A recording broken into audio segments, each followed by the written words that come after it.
Hi everyone. I have something really good for you today, but I first want to apologize for the long times between videos. Most of you know that I've been finding it very difficult to get new videos posted because my computer and videos are constantly corrupted or deleted. But I've also become increasingly frustrated to see that twofold, so many of us in this community have become focused in their own niche areas and aren't really open to expanding to the bigger picture, and really frustrated that those on the outside are still ostracizing, demonizing, and or have really zero respect for us here. Don't misunderstand me. I do realize that God is in control of everything and that none of us can wake another person up, but it's been going on 7-8 years of bearing what feels to be a very heavy cross most of the time.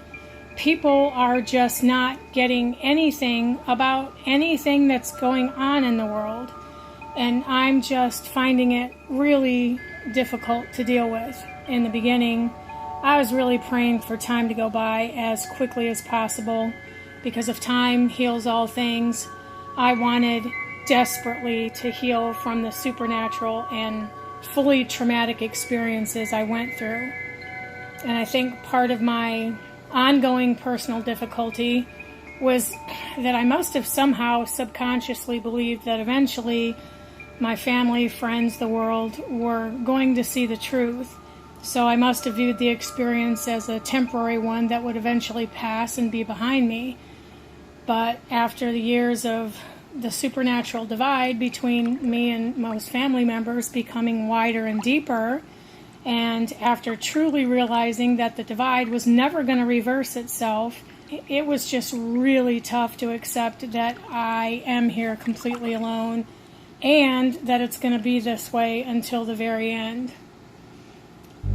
Anyway, even though most of us realize by now that none of us can wake anybody else up, I still see and think about the Mandela effect changes every single day. And I wonder if it would ever be possible that there would appear some change that is so striking that surely people would have to finally see the truth. You know, maybe it would be some Bible verse change that is now just so absurd that there would be no way for people to rationalize their way out of it.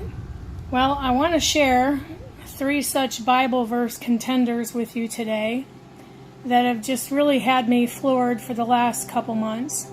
I needed to share this video, really, to vent, I guess, because even though it's almost impossible for me to post videos anymore, I just could not let these verses go without pointing them out.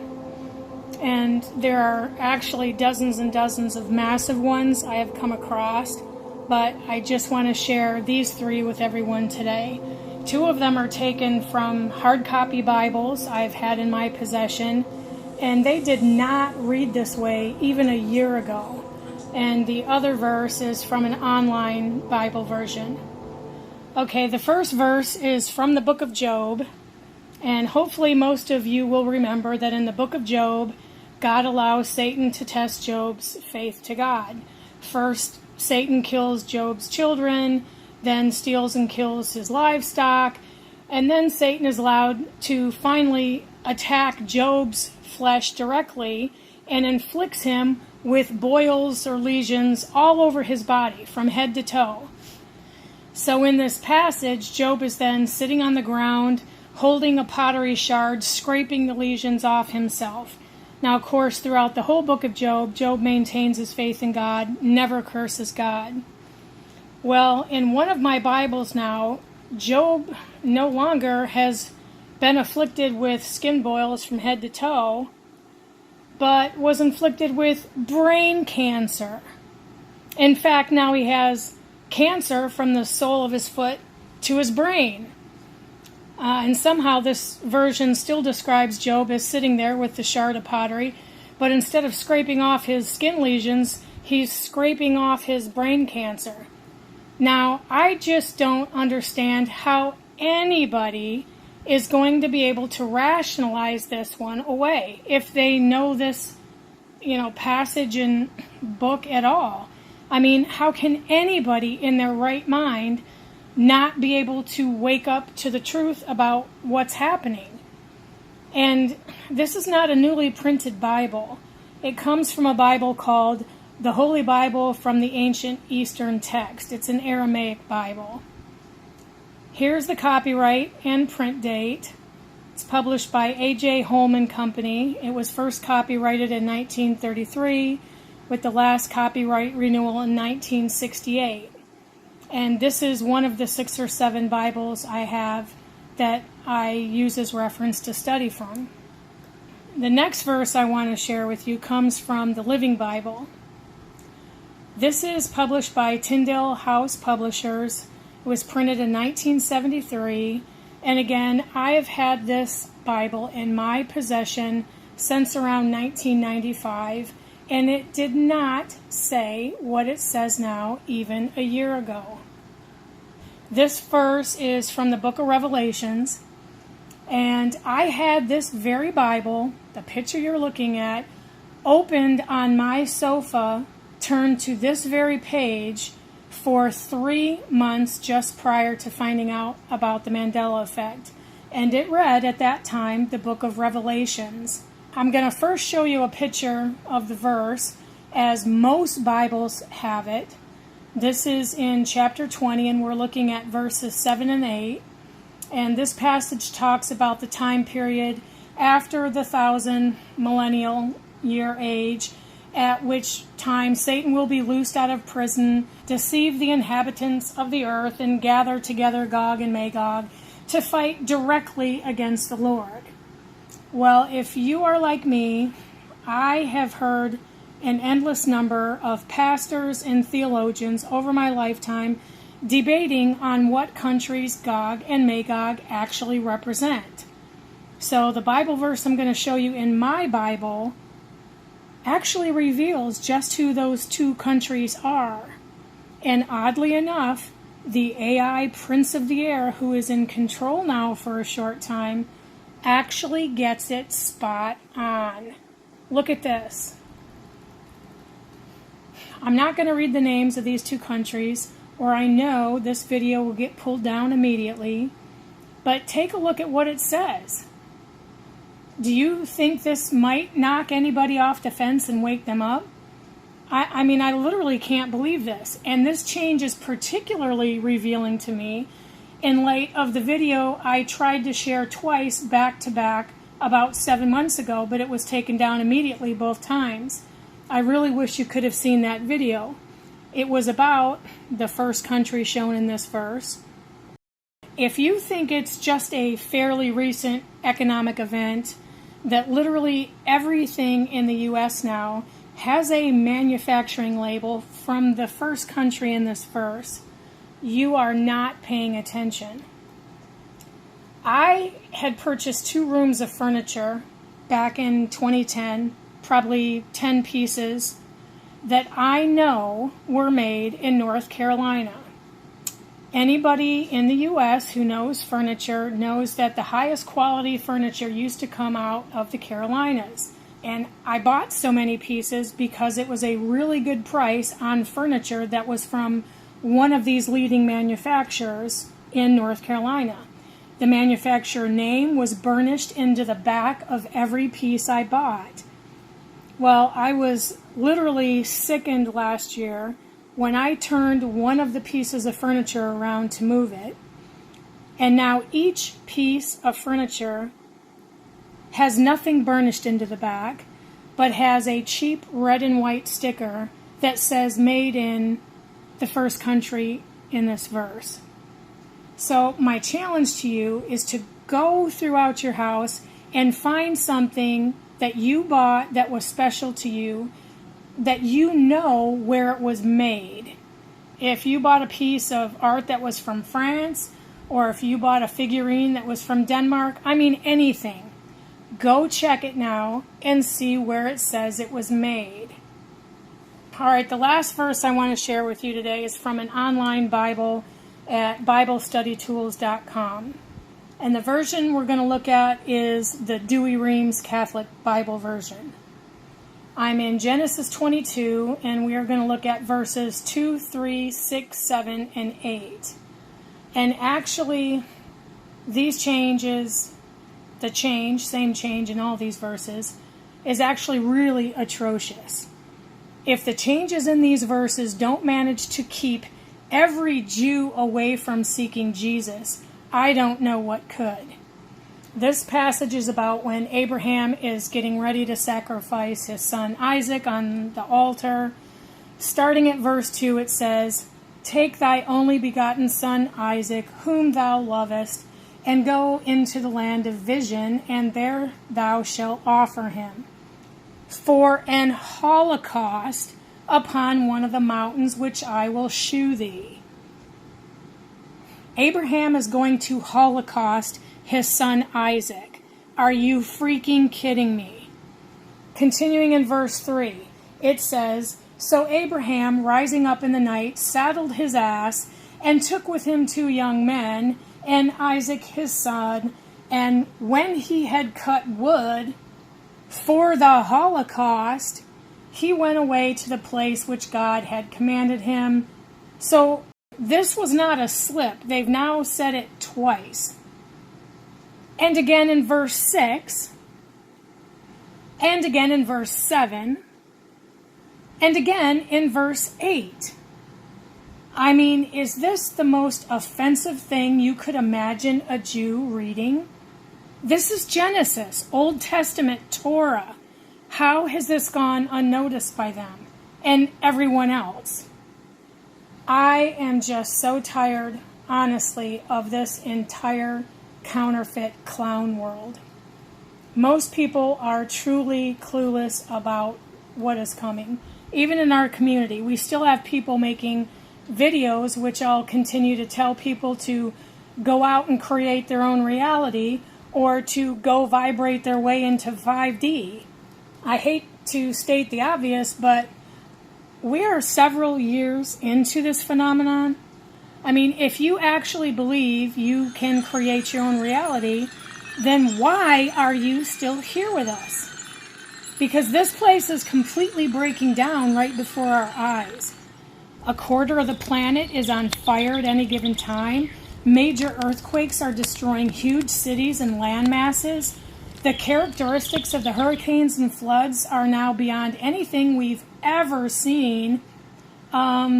A new global takeover is being implemented, and rapidly. Millions of people have already been removed by the first round of plagues. Is this the reality you have created for yourself? Do you honestly expect anyone to believe you just because you believed someone else who told you that?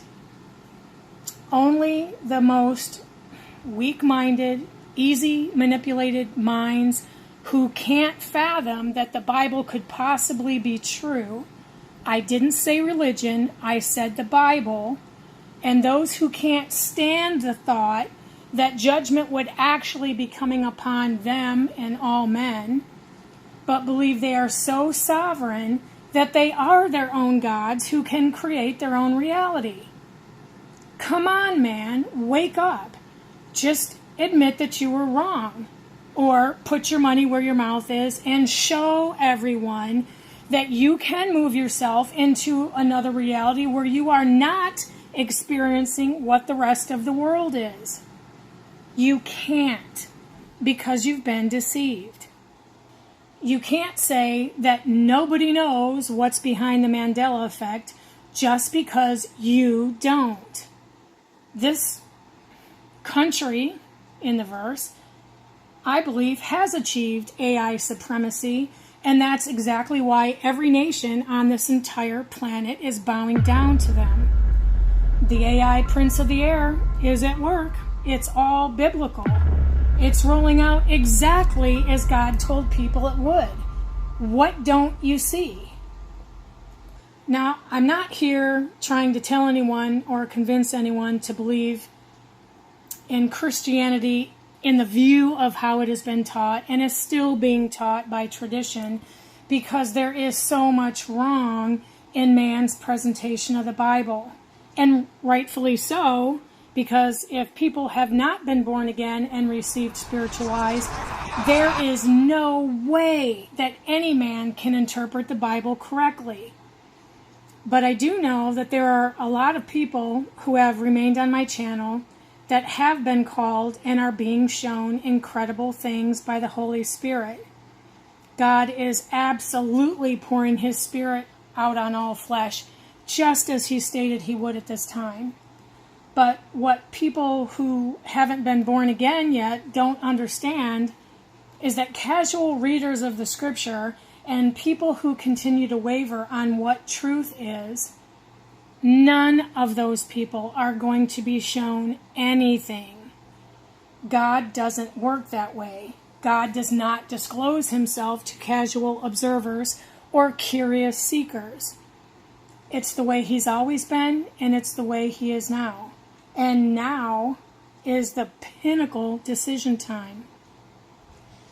You know, I've tried over and over to get a series of videos done and uploaded, but I am really struggling. It's not because of a lack of faith in the power of God. It's not because I'm a targeted individual or anything like that, but I definitely have my struggles in trying to live from day to day and just being able to support myself and having the energy and motivation to even get out of bed every day. If you remember, I quit my profession as a pharmacist when the jabs came because I absolutely refused to harm people. And although I managed to get a partial part-time job 2 years after they rolled out, it isn't much. And while I've managed to get rid of every bit of debt I had, I still have a balance on my student loan. And that weighs very heavy on me. The constant anxiety is actually pretty crushing because I know it will be the one thing that the New World will ultimately be able to imprison me for. For people who didn't have discussions with their grandparents who lived through the Great Depression, debtors' prisons are a real thing, and they're already being reinstated in certain areas for certain things. I'm also so frustrated with all the people who are trying to get everyone to buy gold and silver, thinking it's going to save them. Go look up what the government did during the Great Depression regarding the recall from all citizens of their gold and silver, and what the prison sentences were for those who did not comply. Gold and silver are not going to save you. They're going to take it away from you. Crypto of any kind is not going to save you. They are going to take it away from you and blame it on a hack. Anyway, despite my inability to get the other videos finished and uploaded, I know there are many people out there who are genuinely looking for answers in the only place that the answers can be found. If you are one of these people, I want to share a couple of things very quickly that will help you find what you're looking for.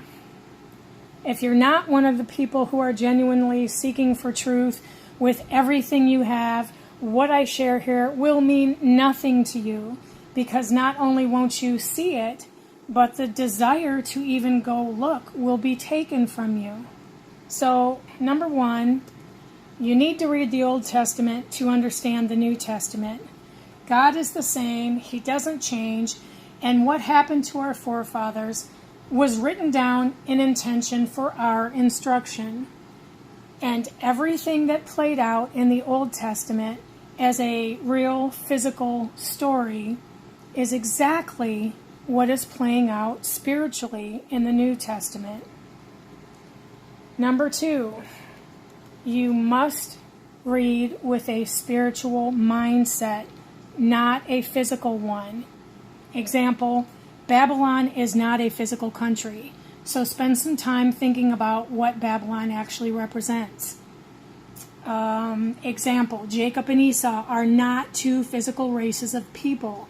Think spiritually about every word you are reading and consider your personal Mandela effect experiences and things will become very clear. Number 3, take notice that several books of the New Testament outside of Matthew, Mark, Luke, and John are written to specific groups of people, which also correspond to the churches in the 7 letters to the churches in the book of Revelation. So pay very close attention to the salutation given at the beginning of each epistle to determine who each book is written to. Is it addressed to specific churches?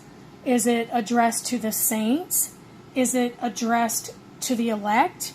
Or is it addressed to other people?